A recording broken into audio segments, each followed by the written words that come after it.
Hello guys, कैसे हैं आप सब। एक नए ब्लॉग वीडियो में आप सभी का स्वागत है गाइस। आज थोड़ा बाहर घूमने जा रहा था तो सोचा कि ब्लॉग बना लूँ, थोड़ा मेरे भाई लोग एंजॉय करेंगे गाइस। तो एक नया ब्लॉग ट्राई कर रहा हूँ गाइस। कैसा बना है बोलना मत भूलना गाइस, और लाइक एंड सब्सक्राइब कर देना चैनल को। तो चलते हैं गाइस। और गाइस आज लोग हम घूमने जाएंगे हमारे हायाबुसा लाइट में।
हम लोग घूमते घूमते आ गए हैं केसिंगा की तरफ। मेरा टाउन से ये है लगभग 10 से 15 किलोमीटर या 20 किलोमीटर, शायद मैंने देखा नहीं है।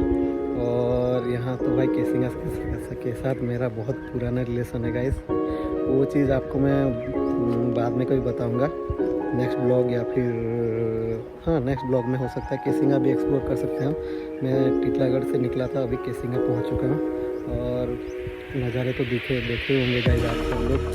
और कैसा लगा गाइस ब्लॉग बताना, कमेंट पे बताना गाइस। चैट भाई गेमिंग चैनल का चैट ही हम लोग का चलता रहता है, इसीलिए चैट ही चल रहा है। कमेंट पे बताना गाइस। और थोड़ा एक्सप्लोर करके हम लोग सिनेमेटिक्स और डालूंगा गाइस मैं। और आप सभी का बहुत बहुत धन्यवाद इस वीडियो देखने के लिए। और केसिंगा का मेरा क्या रिलेशन है गाइस ये बताऊंगा नेक्स्ट ब्लॉग में। तो गाइस चलते हैं, bye, take care, good day.